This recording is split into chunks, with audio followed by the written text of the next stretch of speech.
Qual é a relação entre a variabilidade da frequência cardíaca e a frequência cardíaca em repouso? Você pensa em descartar a frequência cardíaca em repouso como métrica, ou ela ainda é útil neste novo contexto? Sim, ainda é utilizável. Pense na atividade parasimpática como descanso e digestão. Maior atividade parasimpática está ligada a uma menor frequência cardíaca em repouso. Geralmente andam juntos, com uma relação linear até certo ponto, incluindo atletas com frequência cardíaca em repouso alta ou baixa. Portanto, níveis muito altos de atividade parasimpática, ou tônus vagal, como chamamos, maior variabilidade, podem realmente diminuir. Isso tem uma relação polinomial não linear direta. No ponto mais alto fica um pouco mais confuso.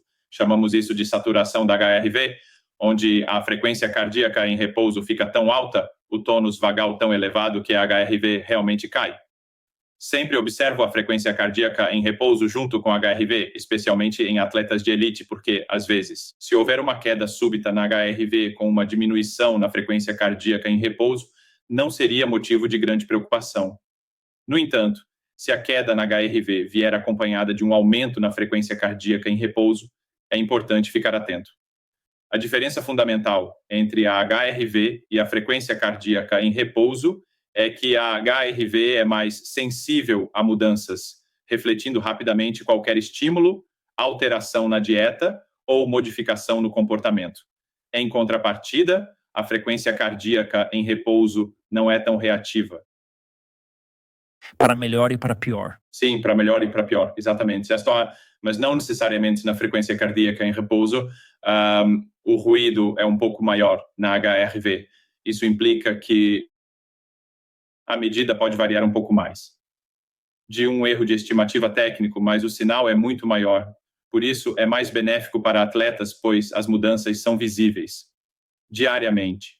Já na frequência cardíaca em repouso, é necessário algo realmente errado para notar uma mudança significativa. Assim, publicamos um artigo, eu e Marco Altini, dono do HRV for Training, que menciona que um aumento repentino na frequência cardíaca em repouso indica problemas. Nesse caso, é recomendado um dia de descanso. Já uma diminuição súbita na HRV não é tão preocupante, pois não requer tanto para ser alterada, se isso faz sentido. A comparação entre um medidor de potência e um monitor de frequência cardíaca é bastante interessante. Quando você começa a usar um medidor de potência pela primeira vez e tenta explicar a diferença para alguém, destaca que o medidor de potência responde instantaneamente ao esforço, enquanto a frequência cardíaca pode demorar a reagir. Da mesma forma, a HRV pode ser afetada instantaneamente por uma noite de bebidas, mas o descanso e a frequência cardíaca podem levar alguns dias para se ajustar a um estímulo repetido. Na verdade, não é a demora, é muito é a potência do estímulo. Se eu te desse 2 cervejas, no dia seguinte você poderia notar uma pequena mudança na sua HRV, sem alteração na sua frequência cardíaca de repouso. Mas se eu te desse 10 cervejas, o que seria muito generoso da minha parte, provavelmente veria uma mudança na sua frequência cardíaca de repouso, pois é necessário mais estímulo, mais para provocar a mesma resposta na HRV. Portanto, as coisas precisam estar bem piores. Você meio que precisa estar um pouco mais no limite para ver uma mudança na sua frequência cardíaca de repouso, o que é um problema. Certo. Enquanto isso, você pode fazer intervenções e mudanças na sua HRV muito mais facilmente e rapidamente com base em pequenas diferenças. Então, 2 ou 3 dias de treinamento de alta intensidade, você provavelmente veria uma mudança na sua HRV, talvez não veja uma mudança na sua frequência cardíaca de repouso. Com certeza testei isso com cerca de 14 cervejas em Girona na semana passada. Lá vai, sim, sobre isso. Quer dizer, realmente mostra, o álcool é mesmo. Afeta bastante a variabilidade da frequência cardíaca, sem dúvida. Bem, é uma transição interessante. Lembro de um dos primeiros livros que li sobre treinamento, o Cyclist Training Bible, de Joe Friel. Nele, Friel defende a checagem matinal, comparando-a a uma corrida.